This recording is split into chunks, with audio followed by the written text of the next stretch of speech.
अमेरिकी president Donald Trump के द्वारा पागल कहे जाने के बाद अब क्या पुतिन इसे चरितार्थ करने की तैयारी में है? क्योंकि रूस के दिल दिमाग पर बस एक ही नाम छाया हुआ है, नाटो नाटो। और ये कोई फिल्मी गीत के शब्द नहीं है, बल्कि ये वो संगठन है जो सोवियत के विस्तार को रोकने के लिए शीत युद्ध के दौरान 1949 में गठित किया गया था। नमस्कार, मैं हूं आशीष त्रिपाठी और अमेरिका की अगुवाई में संघर्ष विराम और शांति वार्ता के लिए कई महीने की कोशिशों के बावजूद इसका कोई ठोस परिणाम नहीं निकला। रूस और यूक्रेन के प्रतिनिधियों के इस महीने तुर्की में हुए पहले सीधे संवाद के बाद केवल एक बड़ा बंदी अदला बदली हुआ, लेकिन वार्ता में कोई महत्वपूर्ण सफलता हासिल नहीं हुई।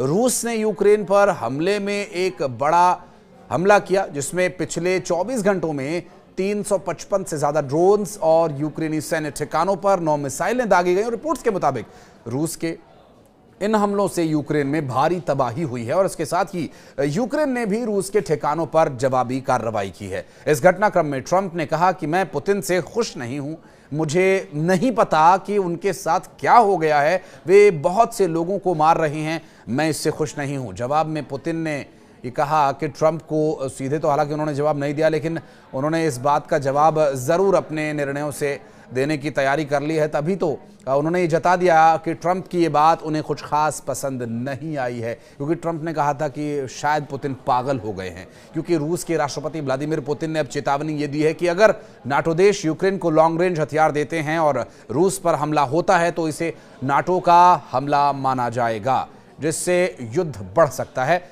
जर्मनी ने यूक्रेन को लेकर के जो टॉरस मिसाइल दी है उसकी घोषणा मिसाइल दिए जाने की है। इससे तनाव दरअसल बढ़ता नजर आ रहा है। और नाटो की स्थापना क्यों की गई थी, क्या विषय था, इस पर थोड़ी सी सरसरी तौर पर जानकारी देकर के फिर आगे आपको इस युद्ध और वर्तमान परिस्थितियों के बारे में बताएंगे। दरअसल सोवियत संघ के विस्तार को रोकने के लिए नाटो स्थापित किया गया था और इसका मुख्य जो उद्देश्य था वो इन देशों को सोवियत को लेकर के सदस्य देशों की स्वतंत्रता और सुरक्षा को बहाल करके रखना था, और जो कि सोवियत से उन्हें लगातार खतरा उस समय था और उस वक्त की परिस्थितियों को देखते हुए इसका गठन किया गया था।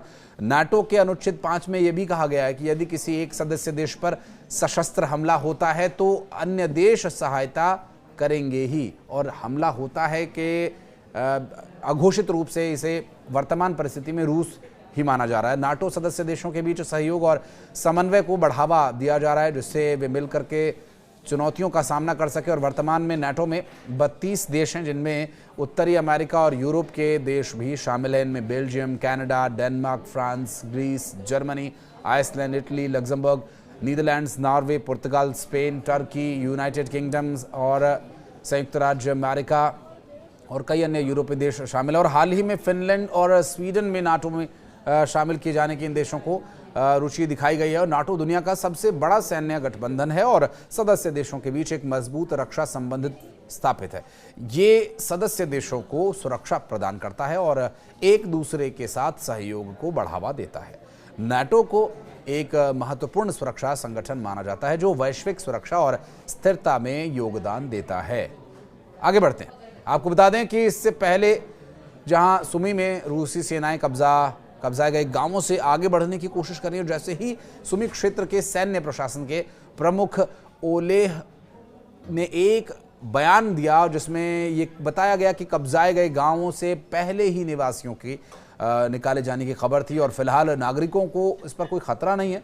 पुतिन ने पिछले हफ्ते कुर्स्क क्षेत्र का दौरा किया था और जो विवादित क्षेत्र उस वक्त था जब रूस ने दावा किया था कि यूक्रेनी सेनाओं को वहां से बाहर कर दिया गया था। हालांकि कीव अधिकारियों ने इस दावे का खंडन किया और यूक्रेन ने पिछले अगस्त में कुर्स्क में एक भूभाग पर कब्जा कर लिया था और पुतिन ने 1 साल पहले कहा था कि उस समय का रूसी आक्रमण उत्तर पूर्वी खार्किव क्षेत्र में बफर जोन बनाने के लिए था, जिससे रूस के बोल्गोरोद सीमा क्षेत्र को सुरक्षा मिलती है, जहां यूक्रेनी हमलों ने क्रेमलिन को मुश्किल में डाल दिया था। लेकिन रूस के दावे के बाद इस हमले को जायज ठहराने की भी कोशिश दिखती है, क्योंकि रूस ने दावा किया है कि यूक्रेन ने राष्ट्रपति व्लादिमीर पुतिन का हेलीकॉप्टर गिराने की कोशिश की। रूसी वायुसेना के मेजर जनरल यूरी डैशकिन के मुताबिक पुतिन 20 मई को कुर्स्क के दौरे पर गए थे। डैशकिन ने बताया कि इस दौरान यूक्रेनी एयरफोर्स ने पुतिन के हेलीकॉप्टर पर 46 ड्रोन से हमला किया, लेकिन सभी ड्रोन्स को नाकाम कर दिया गया। और डैशकिन ने कहा कि हमने एक साथ कई ड्रोन्स का मुकाबला किया और राष्ट्रपति के हेलीकॉप्टर की सुरक्षा सुनिश्चित की है। बहरहाल इस दावे के बाद रूस ये साफ कर रहा है कि जब राष्ट्रपति पर हमला होगा तो ऐसे देशों को छोड़ा नहीं जाएगा जो राष्ट्रपति की हत्या की कोशिश करेंगे। बहरहाल वर्तमान परिस्थितियों को लेकर और इस वीडियो को लेकर अगर आप कुछ कहना चाहते हैं तो कमेंट सेक्शन में आपके लिए विकल्प खुला हुआ है। आइए और अपनी उपस्थिति दर्ज कराइए। धन्यवाद।